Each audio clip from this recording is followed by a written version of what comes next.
दोस्तों, हम सभी ये सब तो जानते हैं कि पानी पर बने ये पुल हमारे जीवन का एक अहम हिस्सा है, क्योंकि अगर ये ब्रिज ना होते तो शायद कई गांव और कई शहर एक दूसरे से अलग ही रहते।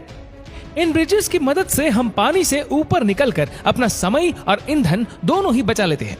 लेकिन इनके अलावा दुनिया भर में चलती नदी पर बने ऐसे कई ब्रिजेस हैं जो बहुत मशहूर माने जाते हैं, कुछ अपनी इंजीनियरिंग के लिए तो कुछ अपने आकार और कुछ अपनी हिस्टोरिकल इंपॉर्टेंस के लिए। आपने कई नदी या समुद्र के बीच में पुल बने हुए देखे होंगे। आपने देखा होगा कि कई नदी पर तो पुल पिल्लर के सहारे टिके रहते हैं।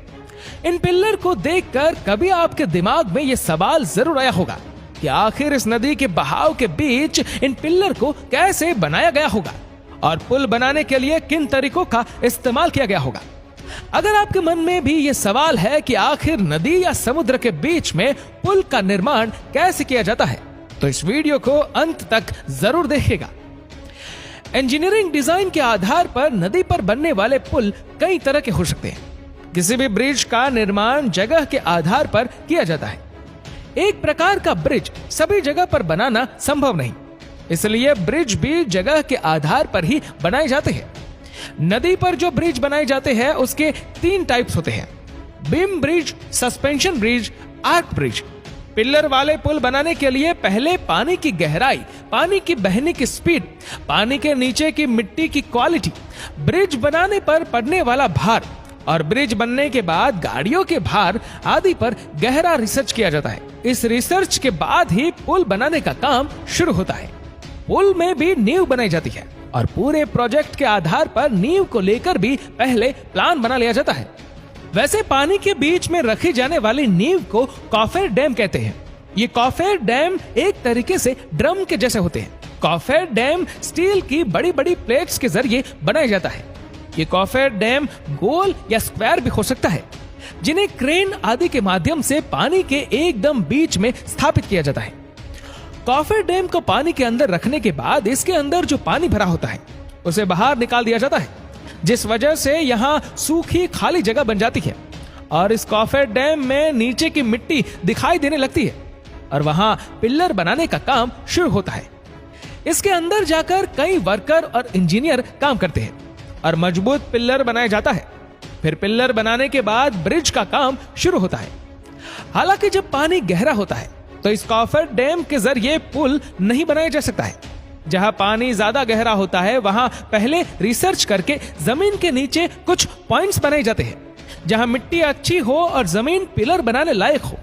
इसके बाद वहां बड़ी बड़ी मशीनों से गड्ढे किए जाते हैं और उनमें कई स्टील और लोहे के पाइप ऊपर से नीचे डाले जाते हैं और उसके अंदर से पानी बाहर निकाला जाता है।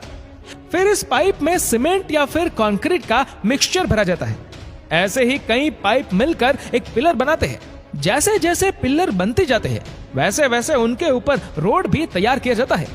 जब 2 पिलर बनकर तैयार हो जाते हैं तब सबसे पहले बड़ी मशीनों के द्वारा बड़े बड़े उन पिलरों को जोड़ा जाता है और ये सीमेंट कंक्रीट के ब्लॉक किसी दूसरी जगह पर तैयार होते हैं। ब्रिज बनाते वक्त आधे से ज्यादा काम दूसरी साइड पर चलता है और आधा काम समुद्री यानी नदी जहां पर पुल बनाया जा रहा हो वहां पर। बड़े बड़े सीमेंट के ब्लॉक्स को समुद्र में ले जाने के लिए बड़ी बड़ी शिप्स को काम में लिया जाता है। वहां पहुंचने के बाद क्रेन के द्वारा इन ब्लॉक्स को ऊपर उठाया जाता है और फिर स्टेप बाय स्टेप ब्रिज का निर्माण किया जाता है। वही दोस्तों, कई सिचुएशंस में फ्लोटिंग कॉफर डैम्स भी बनाए जाते हैं जहां या तो उनके नीचे कुछ मशीनें फिट कर दी जाती है जो पानी के ऊपर तैरती रहती है, या फिर जहाज की मदद से एक से दूसरी जगह ले जाया जाता है, जिसके बाद उन्हें रोटेट करके पानी के अंदर डाल दिया जाता है। दोस्तों, इस पूरी प्रक्रिया में काफी समय लगता है और ये काम थोड़ा खतरनाक भी होता है। लेकिन दोस्तों, जितने भी लोग इस तरह के काम में लगे होते हैं वो काफी प्रोफेशनल होते हैं, चाहे वो वर्कर हो या फिर इंजीनियर्स। सभी को इन कामों का काफी अनुभव होता है, जिसके बाद ही उन्हें इतने जटिल प्रोजेक्ट्स में काम करने के लिए भेजा जाता है। क्योंकि अगर यह ब्रिज किसी नौसिखे द्वारा बनाया जाए तो इसका खामियाजा कई लोगों की मौत से भुगतना पड़ सकता है। अब हमारे अपने ही देश में मुंबई शहर में स्थित वर्ली सी फेस को ही ले लीजिए। इस 5.6 किलोमीटर लंबे स्टील के स्ट्रक्चर को इंजीनियरिंग का बेहतरीन नमूना माना जाता है। लेकिन पानी के ऊपर इसे बनाना इतना आसान नहीं था। ये एक बहुत ही बड़ा चुनौती भरा सफर था, जिसे 11 सालों की अथाक मेहनत और लगभग 1.75 लाख करोड़ के खर्च के बाद हमारे इंजीनियर्स ने पूरा कर दिखाया। तो दोस्तों, अब तो आप समझ ही गए होंगे कि ब्रिज बनाने में कितनी मेहनत करनी होती है। बाद में जाकर ये एक बड़ा ब्रिज बन के तैयार होता है। दोस्तों, आशा करते हैं कि ये वीडियो आपको पसंद आया होगा। आपको वीडियो कैसा लगा नीचे कमेंट करके जरूर बताएगा। और अगर आपको वीडियो अच्छा लगा हो तो इस वीडियो को लाइक करेगा, शेयर करेगा ज्यादा से ज्यादा लोगों तक।